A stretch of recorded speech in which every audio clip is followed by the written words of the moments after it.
I'm Alex Miller, and I've been a volunteer at St. Mary's Children's Hospital for the last 3 years. It's the kind of place that's supposed to bring comfort, healing, and maybe a little joy to kids who've had it rough. I mean, that's why I signed up, right? To help. But there's something about this place that always felt off. And it wasn't just the flickering lights or the strange silence at night. It was the clown. They called him Giggles. You know, the typical hospital clown who's supposed to cheer the kids up. Only Giggles didn't cheer anyone up. He just appeared, handed them a balloon, and then vanished. The kids, too, would disappear from the hospital records soon after. No transfers, no discharges. They were just gone. At first, I didn't think much of it. Hospitals are busy places and kids get moved around all the time. Maybe I was imagining it. But Giggles, he didn't seem right. I've seen plenty of clowns in my life, but this one, his makeup was too thick, like it was hiding something. And his smile, it didn't fade, not even when the kids started crying. He just stood there staring, with that balloon in hand, waiting for the right moment. I couldn't shake the feeling that something was seriously wrong with this guy.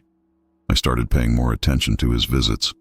It seemed like every time a kid was on the verge of recovery, Giggles would show up, smile that eerie smile, and give them a balloon. The worst part? The staff didn't seem to notice or care. It was like I was the only one who found it strange. I'd ask the nurses about the kids who vanished, but they'd brush it off with some vague answer. Oh, they probably moved hospitals, or they were discharged. But there was never any paperwork, no records, nothing. One evening, after I finished my shift, I saw him again, Giggles. He was standing outside a kid's room watching. The room was dark, but I could see the outline of the balloon, floating ominously beside him. I couldn't help but stare, frozen in place. He turned his head slowly, meeting my gaze, and for a second, I swear, his smile grew wider, almost as if he knew I was watching. My heart pounded in my chest.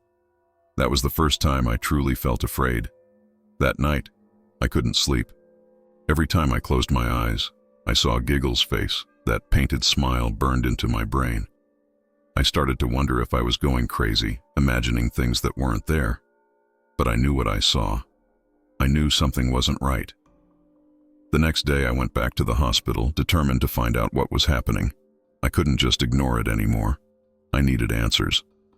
When I arrived, I checked the records of the kids who had received balloons from Giggles. Just like before, there was nothing. No discharge dates, no notes, nothing that made sense.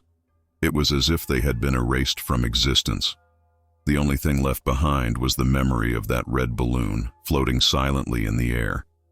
I had to find out where these kids were going, and I had to know who, or what, Giggles really was. And so I made a decision. The next time I saw Giggles, I'd follow him. No matter where he went, I was going to figure out what was going on. I wasn't sure what I would find, but something inside me knew it wouldn't be good. Something told me I was stepping into a nightmare, one I might not come back from, but I had to know the truth. There was no turning back now. The more I watched Giggles, the more I realized something was seriously wrong. No one else seemed to notice, though, and that made it even creepier. The nurses and doctors treated him like any other entertainer that came to cheer up the kids.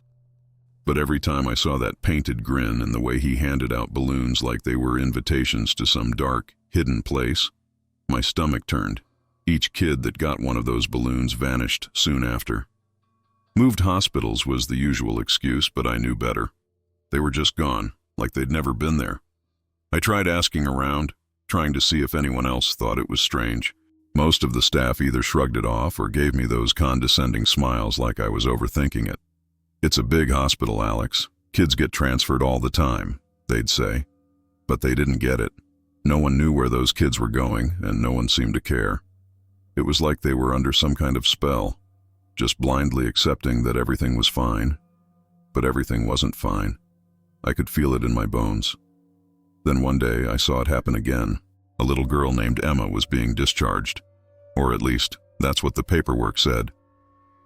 I saw Giggles outside her room, balloon in hand, just like always. He smiled, handed her the balloon, and waved goodbye. And just like the others, Emma disappeared from the records by the next morning.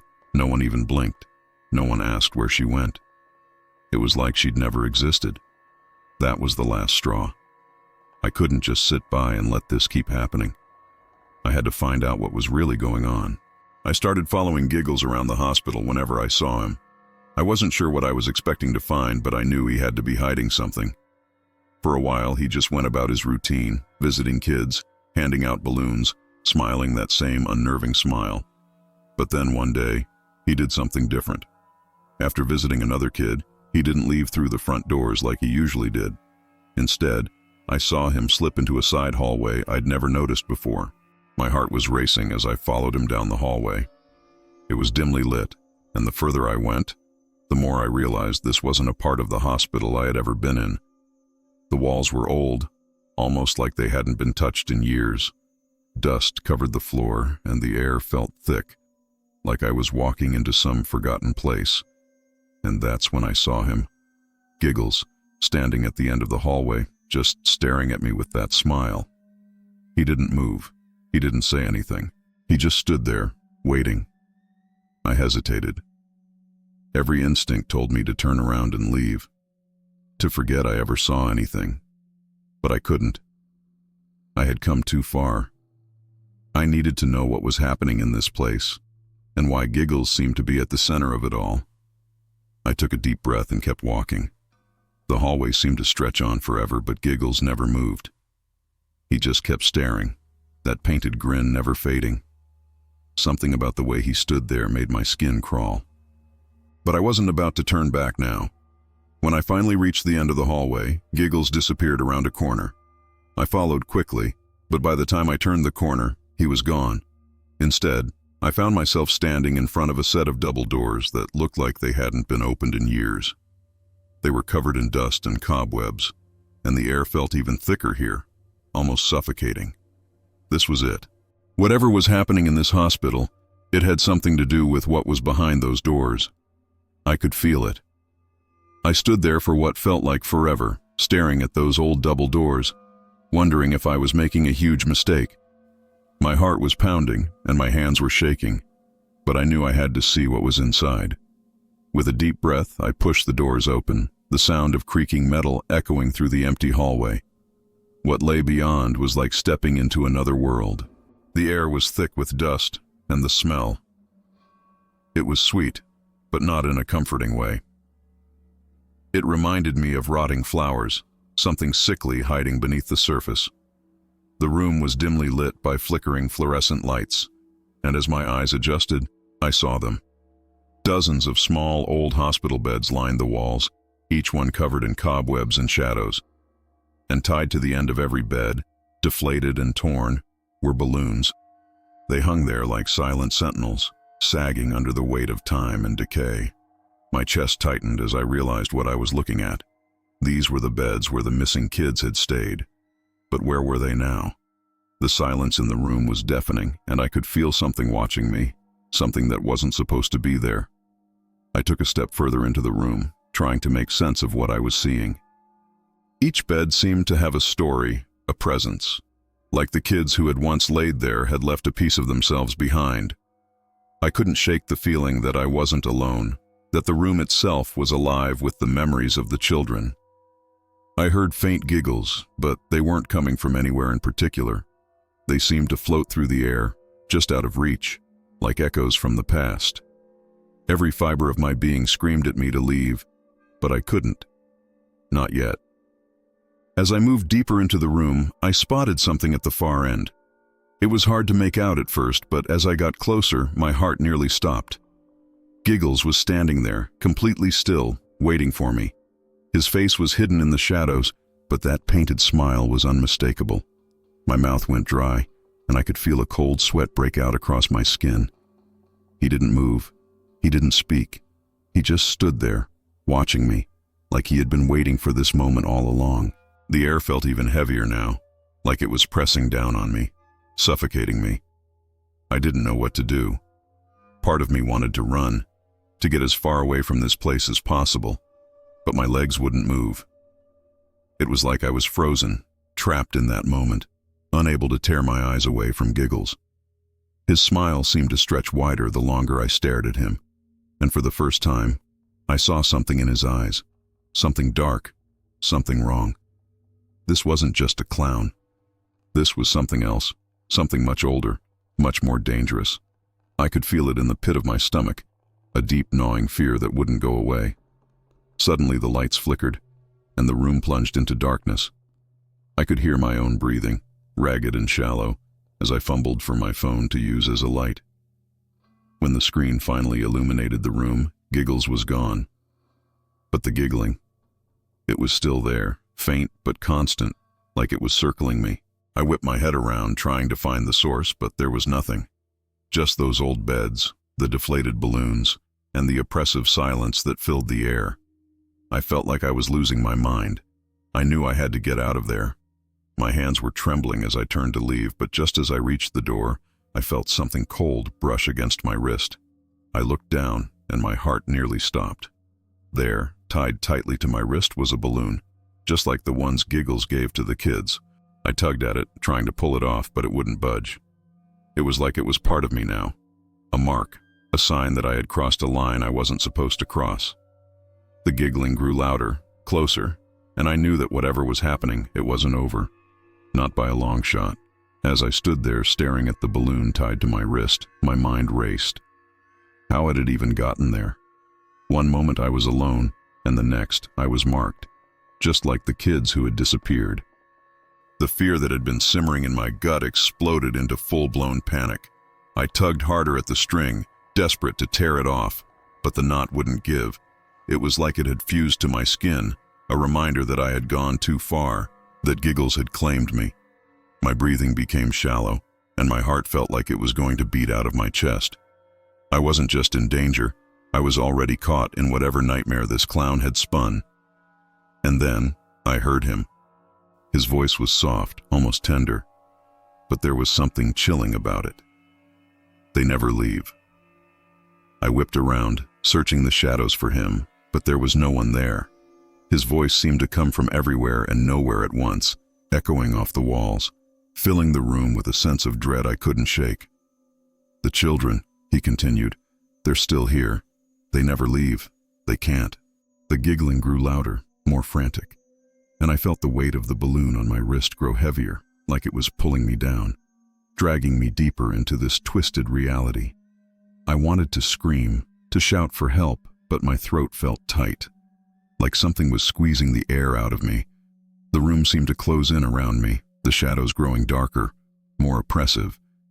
And in the middle of it all was Giggles. I couldn't see him, but I could feel his presence, watching me, waiting for me to break. He didn't need to chase me or force me into anything. He knew I was trapped. The balloon on my wrist was a part of me now, and no matter how hard I tried, I couldn't get rid of it. It was like a ticking clock, counting down to the moment I'd disappear, just like the others. I stumbled backward, trying to find my way out, but the room felt different now, like it was alive. The giggling echoed off the walls, growing louder and more distorted until it wasn't just the sound of children anymore. It was something darker, more sinister, and it was closing in on me. "They're still here," Giggles' voice whispered again. "And soon, you will be too." My vision blurred, my head spinning as I tried to comprehend what was happening. The children, the ones who had disappeared, they weren't gone. They were still here, trapped in this forgotten wing of the hospital, their souls tethered to the balloons Giggles gave them. Suddenly, I felt a sharp tug on the balloon string, and my whole body jerked forward. It wasn't just a balloon anymore. It was pulling me, dragging me toward something I couldn't see, something I didn't want to see. I fought against it, digging my heels into the ground, but the force was too strong. My feet slid across the dusty floor, inch by inch, as the giggling grew louder and louder, filling my ears, my mind, my entire being.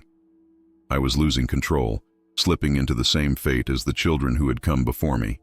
I managed to grip the edge of a nearby bed, using it to anchor myself, but the pull on the balloon didn't stop. It was relentless, like some invisible hand was yanking me toward a place I didn't want to go.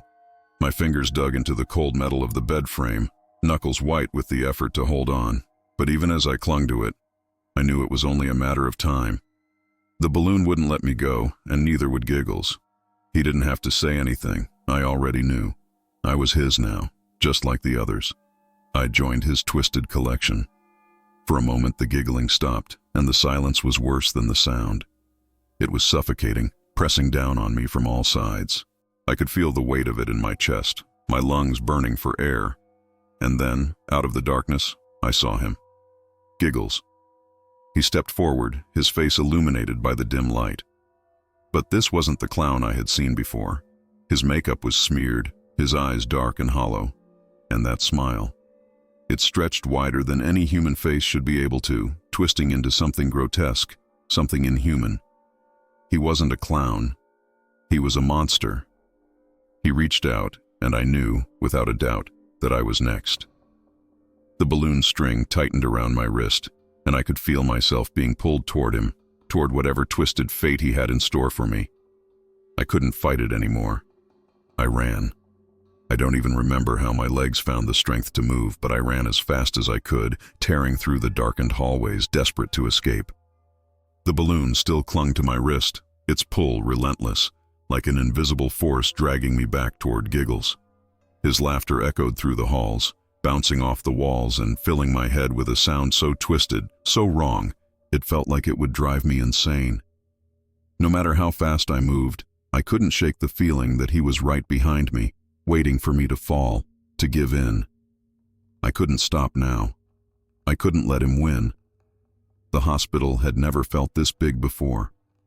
Every corner I turned, every hallway I sprinted down, seemed to lead me in circles. The place was a maze, and I was trapped. I kept looking over my shoulder, expecting to see that hideous grin closing in on me.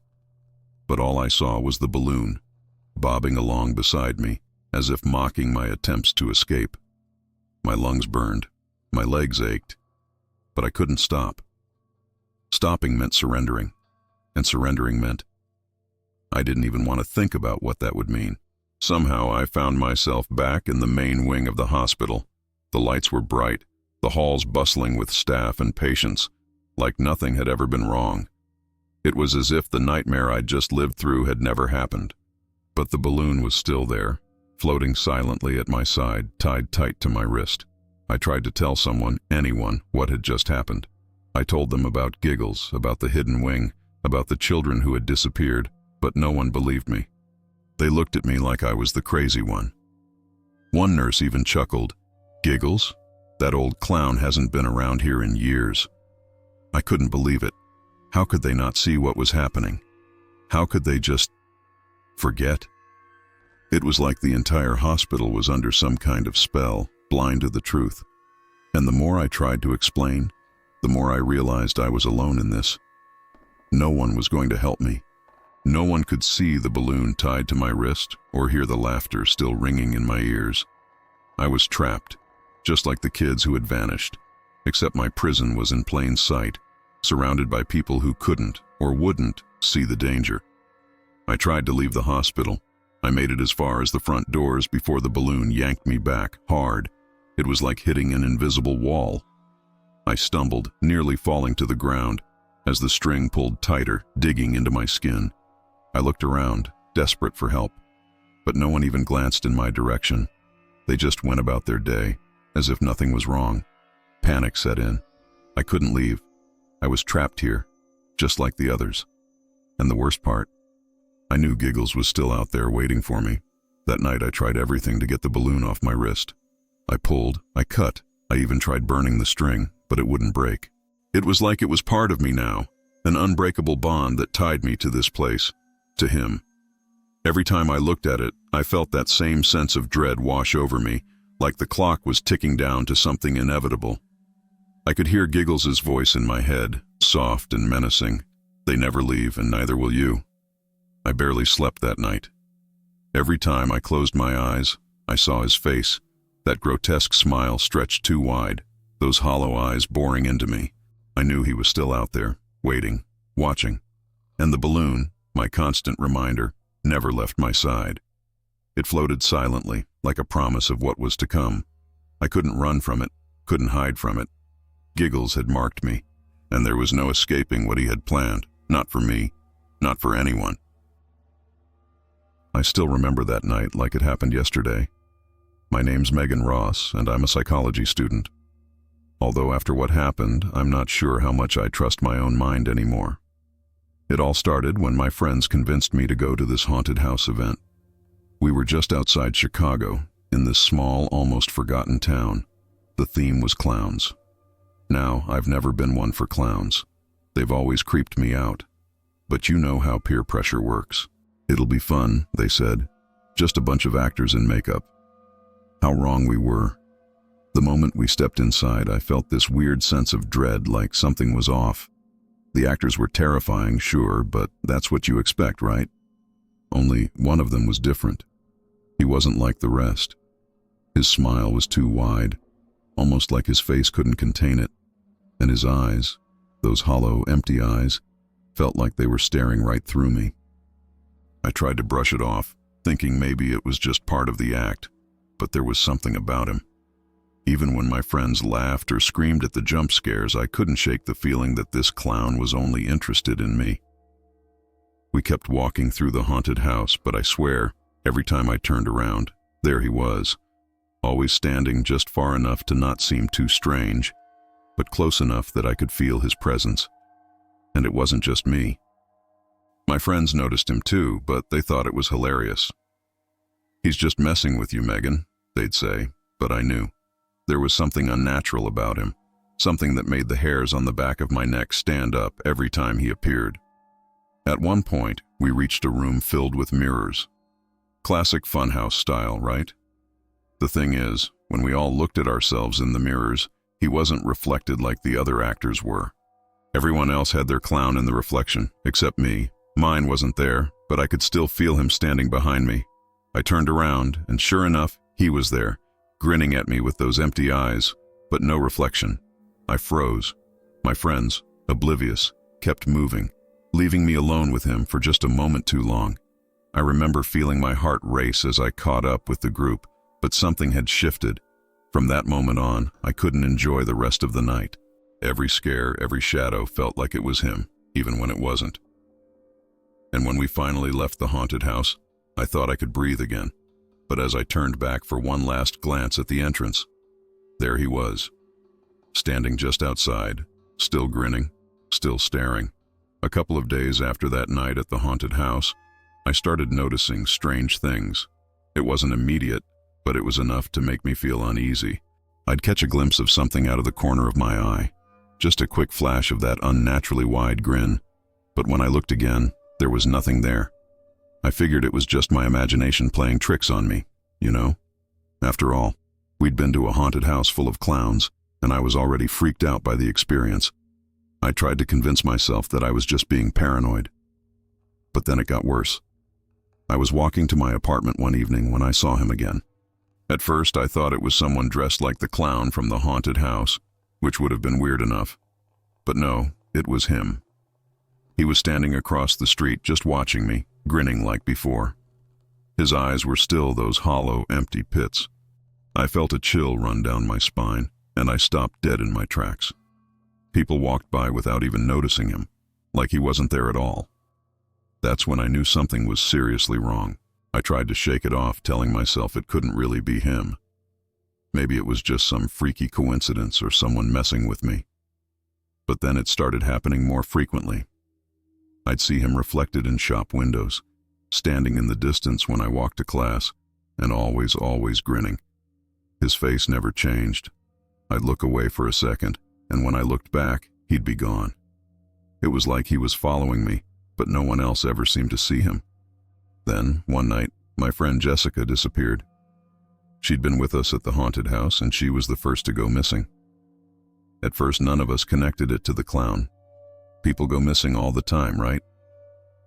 But I couldn't shake the feeling that he had something to do with it. A few days after Jessica went missing, I was scrolling through her social media, looking at her last posts, trying to make sense of things. That's when I saw it. In her final photo, taken just before she disappeared, there was a figure in the background. It was faint, but unmistakable. That same wide grin, those same hollow eyes. He'd been there, watching her too. Panic set in. I didn't want to believe it, but deep down, I knew.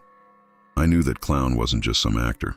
He was something else, something much worse, and he was coming for me next. After Jessica disappeared, things spiraled quickly. At first, the rest of my friends didn't seem to take it seriously. They thought maybe she'd just gone off the grid for a bit, but I knew better. I had seen that clown in her last photo, and I couldn't shake the feeling that he was somehow connected.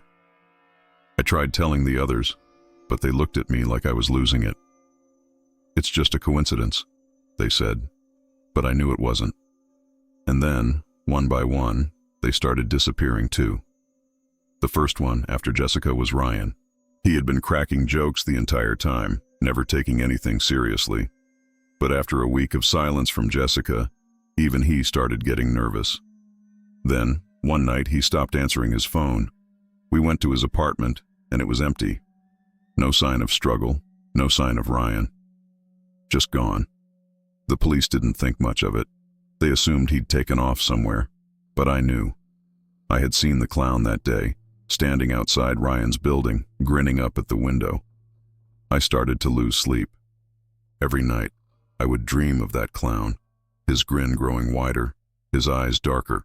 In my dreams, I could hear the soft squeak of balloons, the faint hum of circus music, and always, always, that smile. But it wasn't just in my dreams. I'd see him during the day, too. Reflections in the car window, in store mirrors, even in the puddles on the street after it rained. He was everywhere, but only when I was alone. No one else ever saw him. After Ryan vanished, my other friends became more cautious. They stopped going out at night, stopped responding to random messages, but it didn't matter. The clown didn't care. He always found a way. One night, I got a text from my friend Kate. She had seen something strange, someone standing outside her window. She thought it was a prank, but I knew what it was. I raced to her apartment, but by the time I got there, she was gone. No note, no sign of struggle, just that empty feeling of dread in the air. I started noticing a pattern. Every time someone disappeared, there was a photo, a reflection, a flash of that clown in the background. He wasn't just watching us, he was hunting us. And no matter what we did, he always seemed one step ahead. The police didn't believe me, of course. They thought I was making it up, that I was stressed out and paranoid. But I knew the truth. I knew that clown was out there waiting, watching, and I knew it was only a matter of time before he came for me.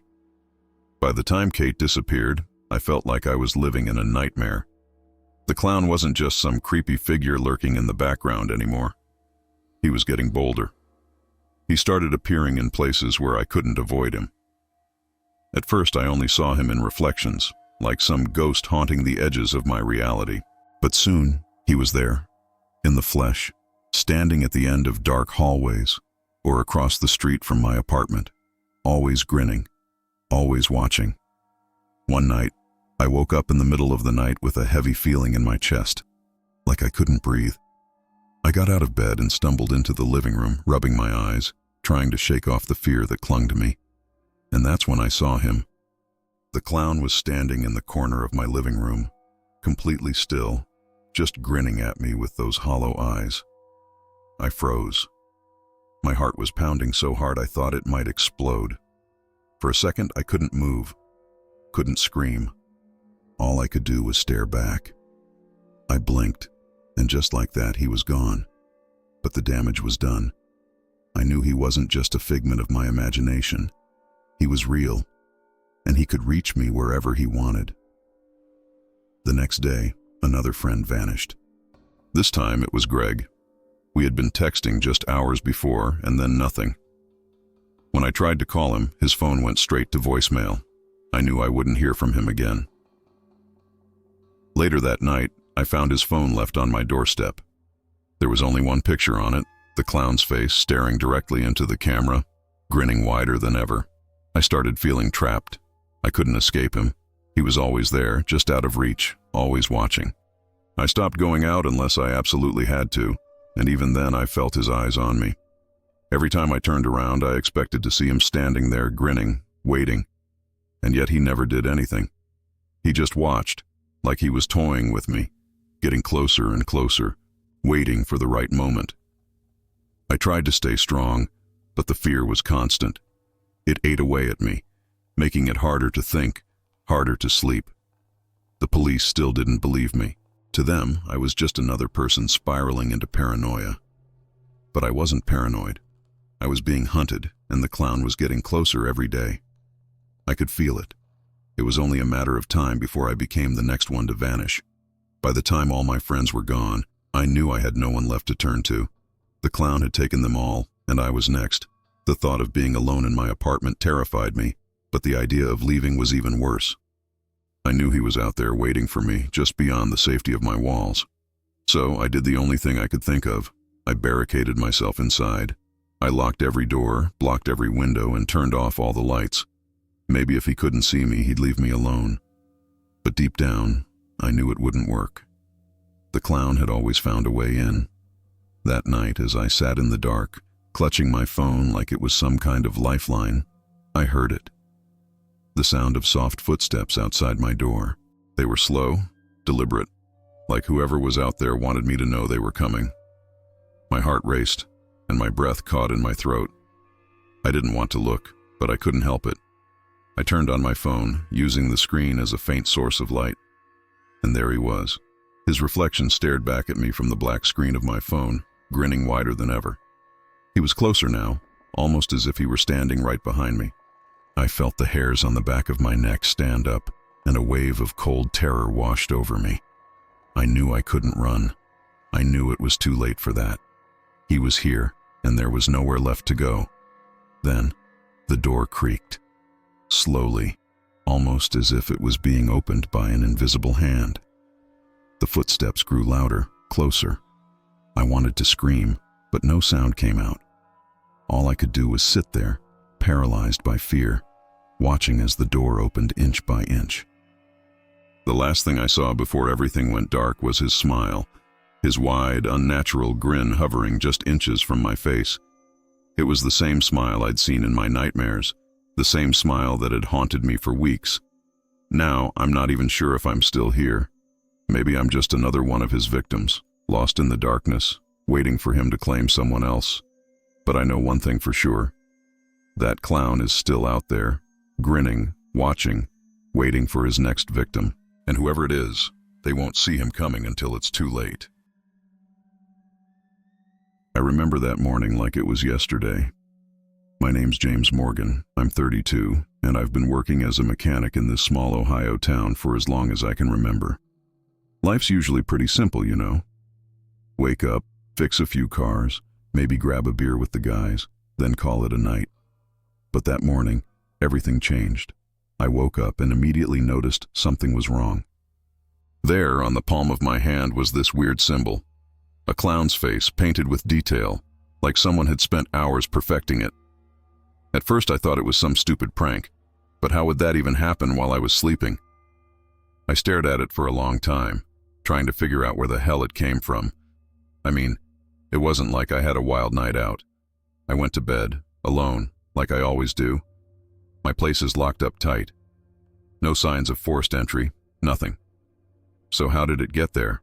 I tried rubbing it off with some water, figuring it was just ink or paint. But it wouldn't budge. I scrubbed harder until my skin started to turn red. But still, the clown's face stayed, grinning back at me like it knew something I didn't. By then, I was feeling a bit freaked out. Throughout the day, I tried to shake it off, telling myself I was overreacting. Maybe I sleepwalked. That seemed like the only explanation, but I've never done that before. My head started spinning with all kinds of possibilities, none of them comforting. I went to work like usual, but every time I looked down, there it was. That creepy face with its wide, mocking smile just staring at me. No matter how much I tried to ignore it, the feeling of unease kept growing. By the afternoon, it was impossible to focus. Every time I reached for a tool or checked an engine, my eyes were drawn back to that symbol. My coworkers didn't notice anything. How could they? It looked like just a regular day to them. But for me, it felt like something was creeping in, like a shadow slowly stretching across my life. I couldn't shake the feeling that this was more than just a random mark. Something about it felt wrong. I finally went home early, hoping some rest would clear my head. Maybe I was just tired, seeing things that weren't really there. But deep down, I knew it wasn't that simple. When I got home, I went straight to the bathroom, grabbed some soap, and scrubbed that mark like my life depended on it. But no matter how hard I tried, it didn't fade. It didn't even smudge. It was as if the clown's face was part of me now. By the time evening rolled around, I was getting desperate. I mean, who wakes up with a clown painted on their hand and can't get rid of it? It sounds ridiculous, but there I was, standing in my bathroom, staring at this thing like it held some dark secret I wasn't ready to uncover. And that's when it really hit me. This wasn't just some prank. Whatever this was, it wasn't going away. It felt like the start of something bad. That night I was already on edge, but I tried to go about my routine like normal. You know, brush my teeth, wash my face, the usual. I was hoping maybe I'd wake up the next morning and the mark would be gone, that it was just a weird dream or something. But as I stood in front of the bathroom mirror, I noticed something that made my stomach drop. Behind my reflection, just barely visible, was a figure, a clown, twisted and decayed, standing there with this grotesque painted smile. Its eyes, they weren't right. They were empty, like hollow sockets staring into me. I whipped around, heart racing, but the bathroom was empty. There was no one there, just me, standing in my quiet little house.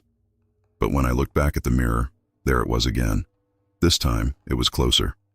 The clown's face was more detailed, the paint cracking, like it had been rotting for years. I could almost smell the decay coming off of it, even though it wasn't physically there. My reflection seemed normal, but that clown, it felt too real. I couldn't look away. For a second, I thought I was losing my mind. I mean, who sees something like that and doesn't question their sanity? I splashed water on my face, trying to shake the image out of my head. But when I glanced back, the clown was even closer, its grin wider, stretching unnaturally across its face. It was like it was feeding off my fear, enjoying every second of my panic. And I wasn't just imagining it. This thing was watching me, like it had been waiting for this moment. I rushed out of the bathroom, breathing hard, trying to convince myself it wasn't real. But every mirror I passed showed the same thing. Whether it was the reflection in the hallway mirror, the window by the front door, or even the shiny surface of my phone, the clown was there, always standing a little too close for comfort. Each time I looked, its smile seemed to grow, like it was amused by my fear. I started to avoid looking in mirrors altogether, afraid of what I might see next. By now, I was pacing my living room, feeling trapped in my own house. I couldn't understand what was happening. It didn't make sense. How could a reflection follow me? How could it change like that? The logical part of me was screaming that this wasn't possible, but I couldn't deny what I was seeing. And the worst part, no one was there to witness it but me. It was just me and this twisted, decaying clown that seemed to be creeping closer every time I dared to look. I grabbed my phone, thinking maybe I could take a picture of it, prove to myself that I wasn't going crazy. But when I opened the camera, all I saw was my reflection. The clown wasn't there. For a second, I felt relieved, like maybe it was just my imagination playing tricks on me. But as soon as I put the phone down and caught sight of myself in the window, there it was again. Its grin wider than ever, like it was laughing at my pathetic attempt to escape. By the time I went to bed, I was too scared to even close my eyes. Every time I blinked, I could see that clown standing behind me, waiting. Its eyes, those empty, soulless eyes, burned into my mind. I could feel it getting closer, and I had no idea what it wanted.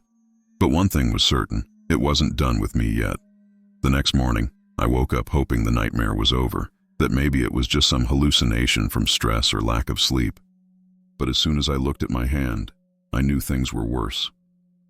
The clown's face hadn't just stayed there, it had grown. Now, the grotesque image was creeping up my arm, the once small and intricate face stretching out, its painted eyes staring back at me from beneath my skin. My heart dropped. I tried to scrub it off again, but just like before, it didn't budge. In fact, it felt like it was sinking deeper into my skin, becoming part of me. I started to panic, scrubbing harder, using every cleaning product I could find. Nothing worked. I even thought about going to the doctor, But what would I say? "Hey doc, I've got this clown face growing on my arm and I'm seeing it in every mirror." Yeah, that would go over well. Instead, I spent hours in my bathroom, staring at the mark as it continued to spread. It wasn't just a drawing anymore. It felt alive, like it was feeding off me, slowly taking over my body. As the day dragged on, I noticed something else. Every time I passed a reflective surface, mirrors, windows, even puddles, I'd catch a glimpse of that same decayed clown, just standing there, watching me. Its eyes seemed to follow me wherever I went. The more I tried to ignore it, the more present it became. I couldn't shake the feeling that this thing was connected to the mark on my skin, like the clown was somehow using it to get closer to me, and no matter how hard I tried, I couldn't escape it. By the afternoon, I was desperate. I called out of work, telling them I was sick. But I knew it wasn't something that rest or medicine could fix. I spent hours searching online, looking for any explanation, any story that might give me a clue as to what was happening. But nothing made sense. There were no legends, no myths about clowns coming to life through reflections. I was completely on my own, facing something I couldn't even begin to understand. Eventually, I caved and went to see a doctor. I showed them the mark, but they just shrugged it off, said it looked like some kind of reaction, maybe ink poisoning, and gave me some ointment. But I knew better. This wasn't just a skin problem. This was something darker, something sinister. The doctor didn't see the clown in the mirror behind me, didn't feel the cold chill that seemed to follow me wherever I went. I left the office feeling more alone than ever.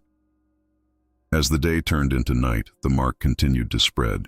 It was up to my shoulder now, the clown's face twisting and distorting as it crawled across my skin. I could feel it, like an infection spreading through my body. Every time I looked in a mirror, the clown was there, closer than before.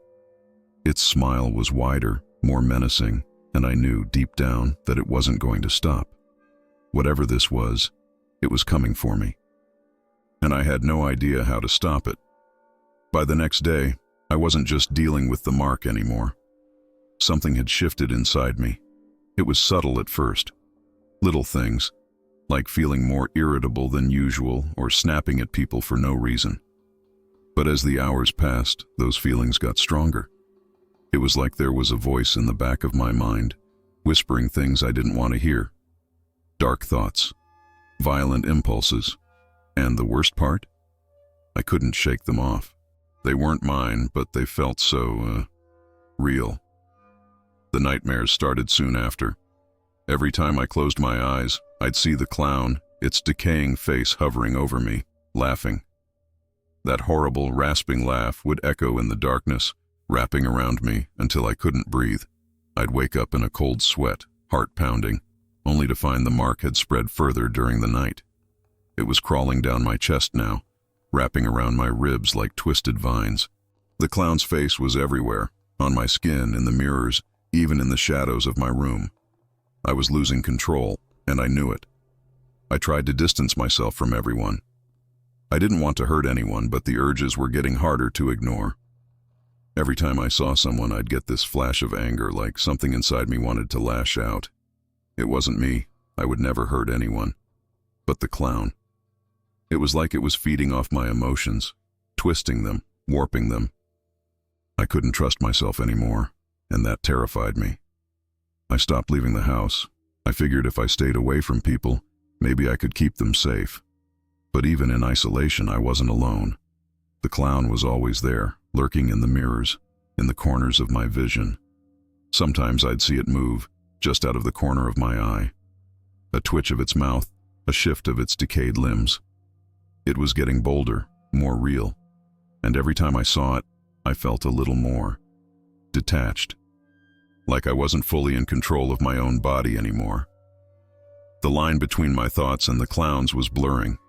There were moments where I'd do something and not even realize it until later, like breaking a glass or throwing something across the room. I'd stand there, staring at the mess, wondering how it happened.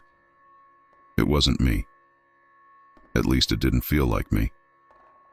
But the clown, it was always there, grinning, like it knew something I didn't. like it was waiting for the right moment. The nightmares got worse. I'd wake up screaming, my skin burning as the mark spread even further. The clown's laughter echoed in my ears long after I woke up, and I could feel its presence, closer than ever. I stopped looking in mirrors altogether. I didn't want to see it anymore. But even without the reflections, I could feel it, watching me, controlling me. I wasn't sure how much longer I could fight it. I wasn't even sure if I wanted to. It was late that night when things finally reached their breaking point. I was sitting in the dark, staring at the walls, trying not to think about the mark that had now completely covered my body. It wasn't just my hand or my arm anymore. My whole chest, my legs, even my face were covered in that grotesque, painted grin. The clown's face wasn't just on my skin. It was my skin. Every time I moved, I could feel it crawling under the surface, like it was alive. I knew deep down that something terrible was about to happen. I hadn't looked in a mirror for days, avoiding my reflection at all costs. But that night, I felt this overwhelming urge to look, like the clown was calling me, pulling me toward the mirror. I tried to resist, but it was useless. My feet moved on their own, dragging me into the bathroom. The second I looked up, I saw it. But this time, it wasn't behind me. It wasn't some distant figure lurking in the background. It was right in front of me, standing where I should have been. The clown's rotting face was stretched into a sickening grin, its eyes hollow and hungry. It reached out with its decayed, bony hands, and for the first time, I could feel them. Cold and rough, like they'd been dead for years. My heart pounded in my chest, but I couldn't move. I couldn't even breathe. The clown had stepped out of the mirror, and it wasn't just watching me anymore. It was touching me, claiming me. I tried to scream, but nothing came out. My voice was gone, swallowed by the clown's presence. I could see its grin widening, its eyes gleaming with sick pleasure. And then, without thinking, I reached out too. My hand, covered in the twisted, painted skin, moved toward the clown's, as if I had no control over it. Our fingers touched, and in that instant, I felt a cold, sharp jolt run through my body, like I was being pulled into something far darker than I could comprehend. Everything went black. I don't remember what happened next, but when I came to, I was lying on the bathroom floor, staring up at the ceiling. The room was silent, but I could feel the clown inside me now, as if it had taken over completely. I looked into the mirror, and what stared back wasn't me. It was the clown. Its face was mine. Its grin stretched across my lips, its hollow eyes staring back with a hunger that I couldn't escape. I don't know how long I've been like this. Days? Weeks? Time doesn't matter anymore. I can feel the clown moving inside me, controlling my every move. I'm not James Morgan anymore. I'm something else, something darker. And I know deep down that I'm not the last. The clown is hungry, and it's looking for its next victim. It's only a matter of time before it finds them, just like it found me.